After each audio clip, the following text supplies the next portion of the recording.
Bienvenue sur Tesla Fil, vidéo exceptionnelle aujourd'hui où je vous présente la nouvelle Hyundai Ioniq 5 et je vais la comparer à la Tesla Model 3.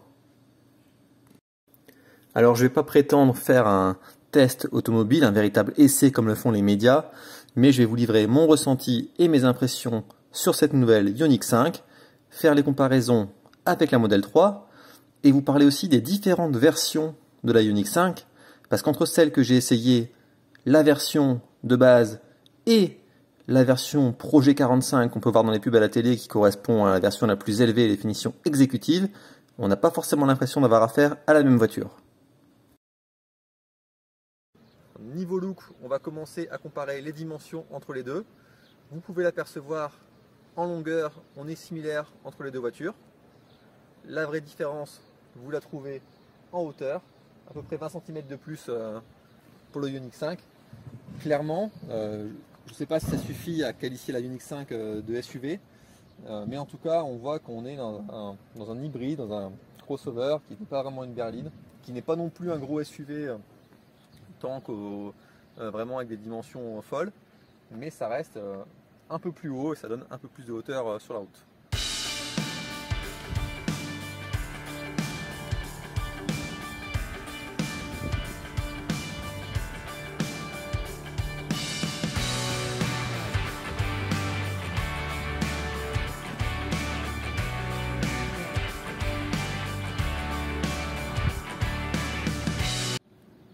La Ioniq 5, si vous avez vu les pubs à la télé, il y a un look très futuriste et on va le voir donc sur la Projet 45. Ici, sur cette finition créative, tant par la couleur qu'ensuite pour les finitions à l'intérieur, on retrouve moins cet aspect futuriste. Ça reste néanmoins bien sûr une très belle voiture et on va aller voir vraiment à l'intérieur ce qu'elle a dans le ventre.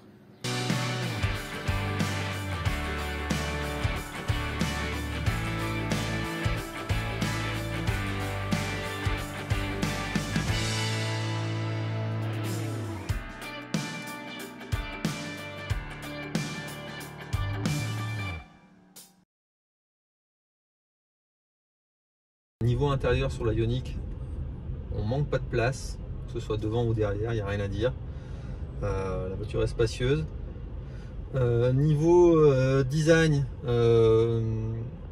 c'est plutôt pas mal. Alors on a les deux écrans, on s'y fait très vite. Là je viens à peine d'essayer la voiture, mais honnêtement à gauche on voit le maintien dans la voie, à droite là le GPS.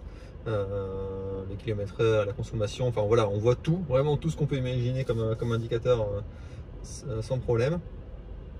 L'inconvénient, on va dire qu'on pourrait, si on jugeait, si on monte dedans après avoir essayé une Tesla, c'est qu'il y a quand même plein de boutons partout.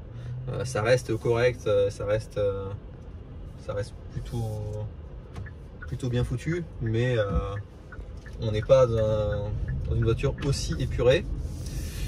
Et il y a aussi une différence de look par rapport à la P45, la Projet 45 que je vais vous montrer, qui est la finition au-dessus, qui approchait le plus les 60 000 €.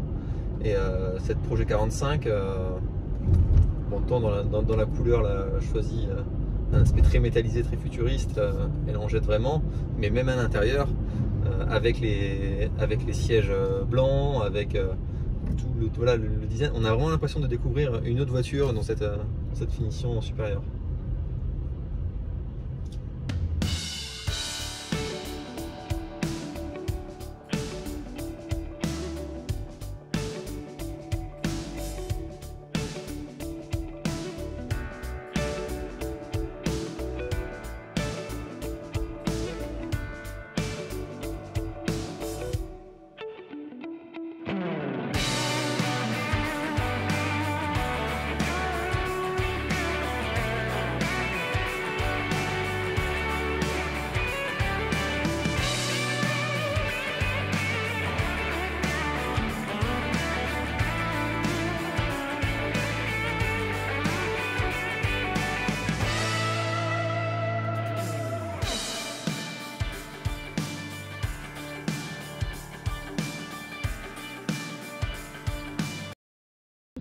avec les boutons que vous avez sur la commande, vous pouvez décider de si vous voulez la faire avancer ou reculer. Donc là, c'est ce qu'on va faire.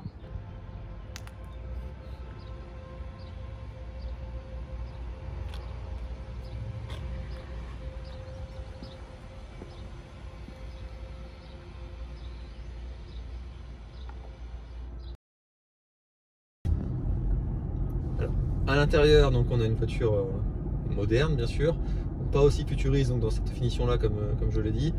Néanmoins, ça reste un bon compromis.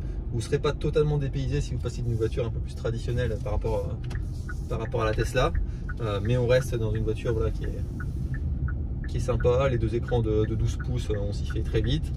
Point de vue qualité des finitions maintenant, que ce soit au niveau voilà, tissu, plastique, etc. Clairement, c'est très satisfaisant. Sûrement plus, sans aucun doute, que chez Tesla. Donc voilà, on est sur une voiture qui est séduisante aussi à l'intérieur. Et la position de conduite, voilà, les 20 cm de plus, clairement, tous ceux qui recherchent la catégorie, on va dire, SUV pour ça, c'est clairement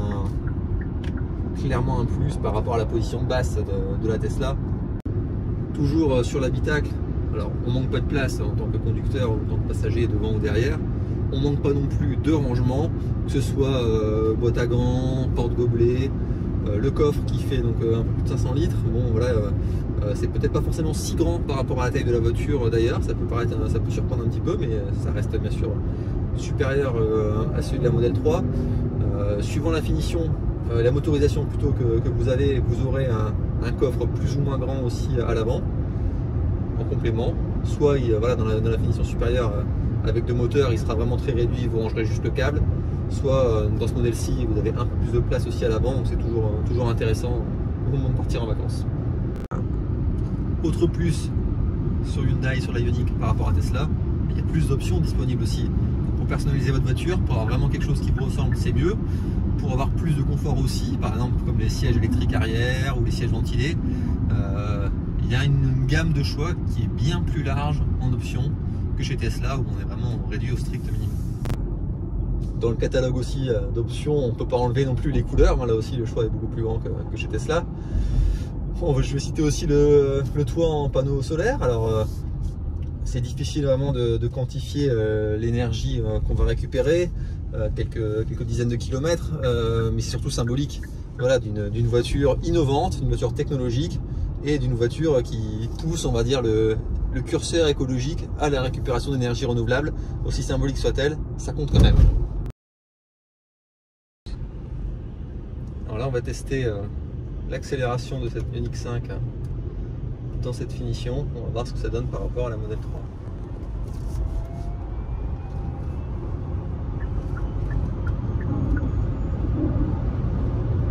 Ouais, c'est plutôt pas mal, hein. Là je suis en conduite assistée. Comme sur la Tesla, on me dit de garder les mains sur le volant, mais en tout cas voilà, ça fonctionne bien, ça fait le job, il n'y a pas de souci. Là on a une petite courbe, aucun problème. La voiture contrôle. Il suffit juste d'une pression sur le bouton qui est le plus haut pour pouvoir le lancer. Si on est exactement à la vitesse de la limitation, tout simplement, il y a le HDA, donc le Highway Drive Assist, c'est-à-dire le régulateur autoroute. On voit que tout s'active en vert et là on va voir en fait tout ce qui se passe autour du véhicule, aussi bien les véhicules qui sont devant que ceux qui vont apparaître sur les côtés, que ce soit à droite ou à gauche. Si on met un clignotant, on va voir que le véhicule nous active la voie en vert et si on le pousse légèrement, il va finir en fait le reste de l'opération lui-même.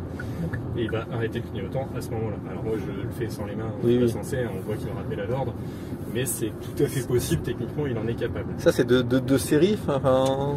Des créatives. Des créatives, oui, enfin, les niveaux. C'est ça. Et là on voit qu'il est passé automatiquement à 70 avec la lecture des panneaux. Ok. Donc ça surprend un peu quand on n'est pas habitué à ce qu'il rétrograde lui-même sa vitesse sur le panneau inférieur. Oui. Et ça reste assez précis. Donc les voitures respectent mieux les limitations que nous, hein, dans ces cas-là. C'est ça. C'est ça. Alors on peut, sur le limiteur de vitesse, faire que en fonction de la lecture des panneaux, il met de lui-même la limitation en cours et lui afficher une tolérance. C'est-à-dire qu'on peut aller à plus ou moins 5 ou 10 km/h pour qu'il puisse s'adapter en fonction de ça. D'accord. Comme toutes les Hyundai, on a toujours les systèmes de palettes. Vous avez peut-être déjà eu l'occasion de l'essayer. Non, pas encore. Donc moi je suis en niveau 0 juste ici. Ouais. Si je suis en niveau 1, j'ai un peu de frein moteur. Si je suis en niveau 0, j'en ai pas du tout. Okay. Donc pour laisser glisser le véhicule en roue libre. Et ensuite on a un niveau 2, 3. Si on appuie encore sur la palette de gauche pour en ajouter normalement du frein moteur quand on est au niveau 3, il passe en e-pédale. Ou là dans ces cas-là, c'est tout à l'accélérateur qu'on va pouvoir gérer. Okay. Alors on aime ou on n'aime pas en fonction des préférences. Vous le voyez, la Ioniq 5 annonce une capacité de recharge de 18 minutes pour recharger. Il faut dire qu'avec une puissance maximale de recharge de 225 kW, ça permet de compenser une consommation qui est légèrement supérieure à la concurrence d'après les tests des spécialistes. Mais c'est très satisfaisant. Bien sûr, il faut se contenter du réseau Ionity et des autres bornes autres que la Tesla. La Ioniq 5 est une voiture attirante. Est-ce que c'est suffisant pour la préférer à la Model 3?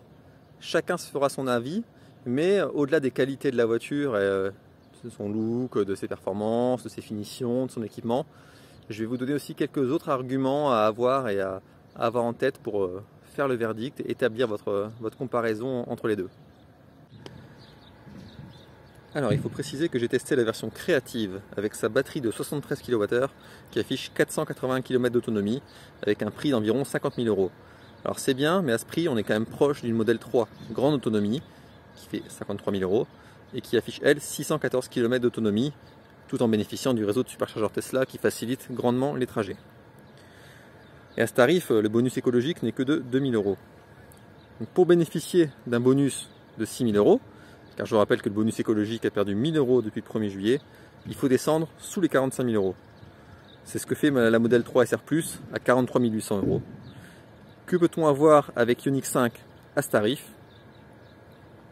Alors il faut se contenter de la finition intuitive avec la batterie 58 kWh. Et là, si la Ioniq 5 reste une voiture innovante et séduisante, les performances ne sont plus les mêmes. 384 km d'autonomie WLTP, 8,5 secondes pour faire le 0 à 100 km/h, pas de pompe à chaleur qui facture 990 €, pas de siège avant électrique ni chauffant, contrairement à la Model 3 SR+.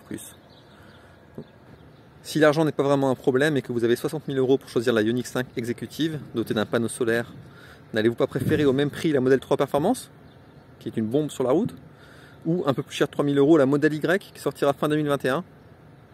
Chacun se fera son avis. Mon petit bilan, à tarif égal, malgré toutes ses qualités, la Ioniq 5 reste pour moi un moins bon choix que la Model 3 SR+. Ça reste une voiture, voilà, comme je le dis, pétrie de qualité. Néanmoins, il y a quelques données objectives, comme je l'ai dit, qui sont un peu moins pertinentes à mon goût. Ça n'empêche que vous ne ferez pas un mauvais choix, bien sûr, si vous choisissez cette voiture. C'est une très bonne voiture et c'est sans doute conteste pour moi la rivale numéro 1 de Tesla, clairement.